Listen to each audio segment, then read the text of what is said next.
Assalamualaikum warahmatullahi wabarakatuh. Oke, kali ini kita akan menjelaskan lanjutan dari sebelumnya, klinikal epidemiologi prognosis.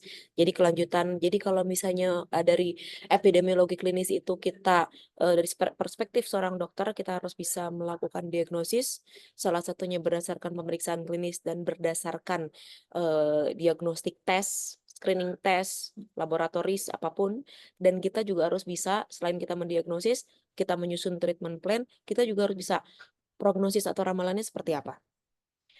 Jadi, ini adalah yang akan dijelaskan definisi macam prognosis, resikonya, sama penilaian prognosis itu seperti apa.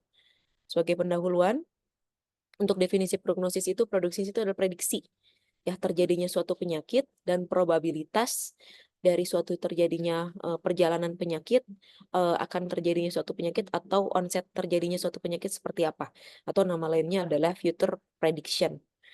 Jadi kalau istilah dalam prognosis itu banyak sebetulnya ya, ada ad vitam, ada ad functionem, ada ad senescens, ada ad bonum, ada ad malam, ada ad dubia, ada sembuh, ada baik, ada buruk, ada jelek, ada ragu-ragu, itu adalah istilah dalam prognosis. Fungsinya apa? Fungsinya itu adalah meramalkan dari diagnosisnya apa, pengobatannya seperti apa, apakah berapa lama kira-kira nanti akan sakit, kemudian nanti, dari faktor prognosisnya ini berhubungan langsung dengan hasil akhirnya seperti apa, dan informasi epidemiologisnya ini, pada si pasien memberikan prediksi yang tepat, serta penelitian epidemiologis ini dirancang untuk menghasilkan informasi kepada pasien yang dapat dipercaya. Resikonya apa saja? Resikonya itu untuk orang yang sehat, yang dihitung dari mulai, onsetnya, dan peristiwa dengan probabilitas yang rendah. Nah, prognosis itu apa saja? Prognosis untuk orang yang sakit, ada prognosis kematian, komplikasi, dan kecacatan, dan juga prognosis apa yang akan atau yang sering terjadi. Peningkatan risiko belum tentu ini prognosis menjadi lebih buruk. Jadi misalnya dia risiko terjadinya suatu penyakit, dia misalnya risiko terjadinya penyakit pneumonia. Setelah diketahui bronkopneumonia itu penyebabnya adalah misalnya dari rokok, tapi dari rokoknya itu kemudian terkontrol, kita bisa dan kita pengobatan juga tepat, drug of choice-nya itu untuk pneumonia itu misalnya salah satu, antibiotik, kemudian kita, mengkontrol lingkungan faktor penyebabnya itu apa, prognosisnya itu akan baik. Jadi tidak selalu misalnya dia mengalami perburukan dari bronkopneumonia ini misalnya didapatkan dari hasil foto ronsennya, belum tentu prognosisnya lebih buruk. Jika kita mengkontrol dari, risk factor yang lain, yaitu misalnya faktor lingkungan yang lain. Contohnya misalnya apa? Rokok, itu yang paling sering terjadi. Kemudian juga misalnya dari obesitas atau diabetes mellitus. Tidak selalu misalnya orang yang menderita diabetes mellitus, dia harus selalu diamputasi.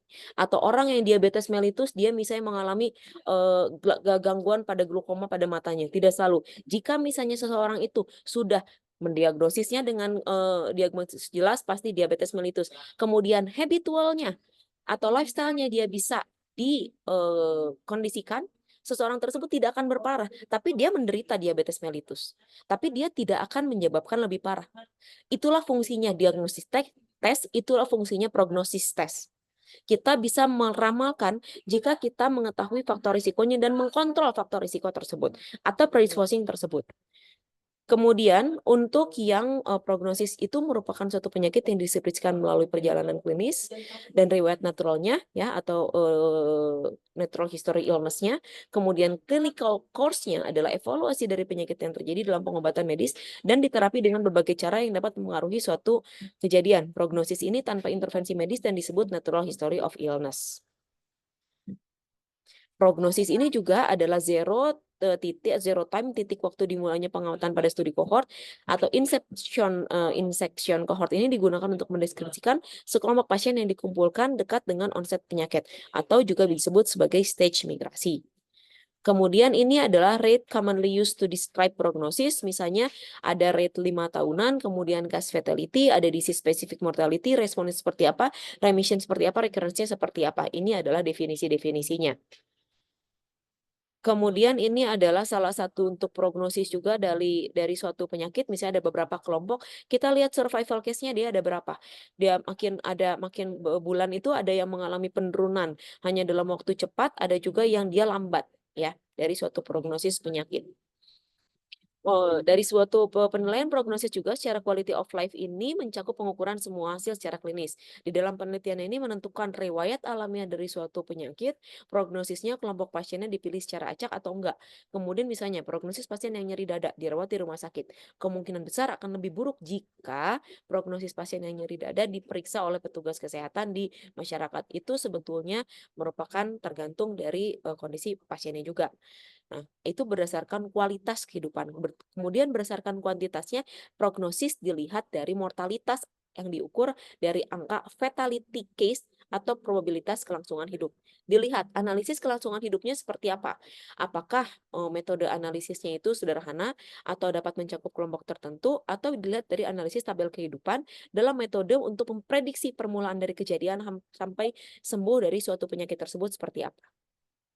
Kemudian ini adalah yang tadi disebutkan ya, survival, following myocardial infarction, survival probability-nya ini di 1 ya pasti tertinggi, kemudian kita lihat dari waktu selama 3 tahunnya ini, probabilitasnya ini yang menderita untuk myocardial infarction-nya ini mengalami penurunan.